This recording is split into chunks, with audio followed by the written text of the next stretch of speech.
Hey guys, welcome back to Diving Deep in Thought. You're here with Elias, and today I want to talk to you guys about the silent killer. Oh no, that's the cops in the background. It's not the real.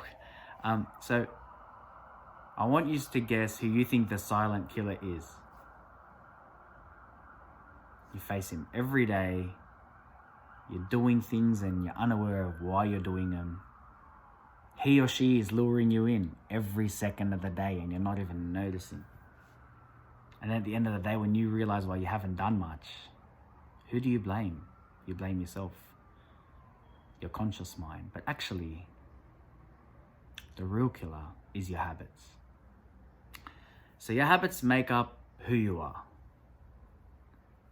They don't define you, but they make up who you are. They're these little manageable actions and reactions we have every day that we aren't aware of, so they're unconscious, and they stem from our identity, the story we tell ourselves, who we truly are. Not the story we tell others we want to be, to make us feel good, to elevate our mood and motivational levels. No, it is the real story. If you boiled yourself down, down to your troubles, down to your trauma, whatever, who are you? Who do you think you are?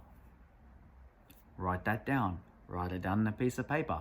Once you know who you are, then it's much easier to figure out what your values, beliefs, morals, ethics, these are underneath your identity. So your identity is this story you keep telling yourself, the reality of who you truly are. Then underneath that is your moral, ethics, values, beliefs.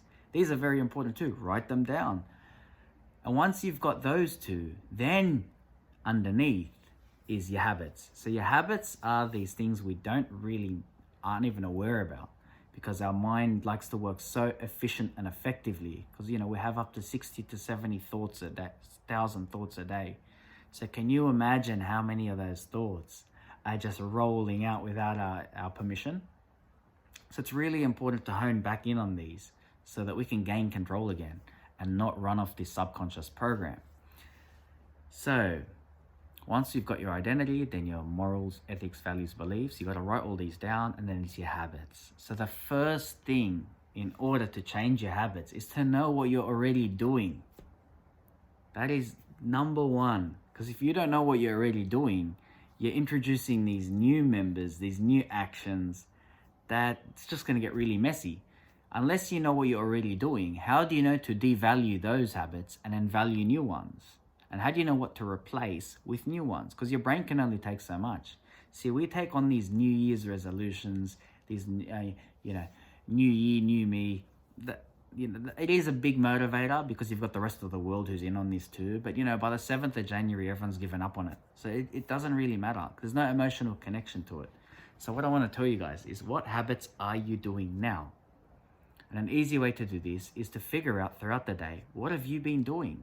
What are the activities, if you broke them down over 1 week, what are you doing each day? How are you filling your day? That's very important. Write down a list of what you're doing. It could be manageable, it could be wake up, wash your face, whatever, brush your teeth, and write them down. Once you write these down, understand who you want to be in 6 months' time. So when you know who you want to be in 6 months' time, you can figure out who that person is, figure out what qualities they have, and break it down into what I can do today to invest into being that person in 6 months' time. I had a video earlier on, casting a vote to who you want to be in the future, but this is gone down to the habits level. This is the real meat of that video.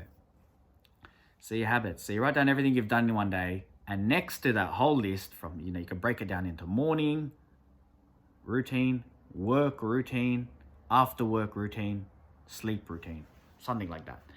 How you break it down is up to you. We're really flexible with this. Everyone lives differently. Everyone perceives their values and everything differently. So we're not going to have one way of doing this.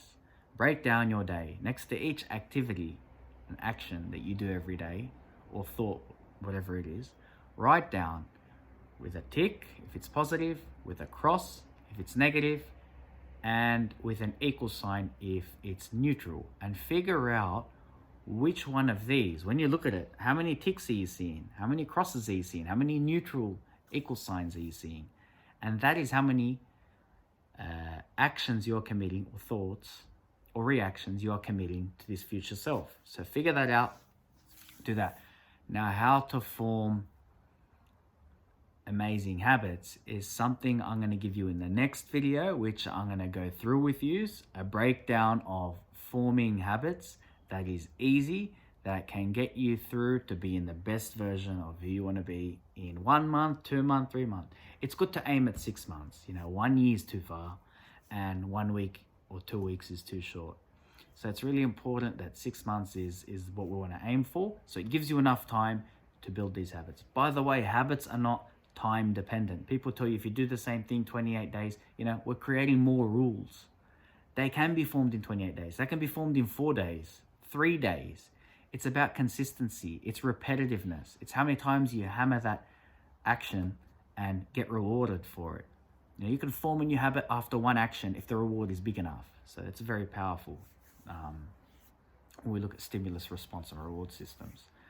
But for now, do these manageable things so that in the next video, I can give you a very easy step-by-step process for how to create new habits and be the best version of yourself. Thank you for listening to this video. If you liked it, like, subscribe, and share with someone who you believe needs this. Thanks, guys.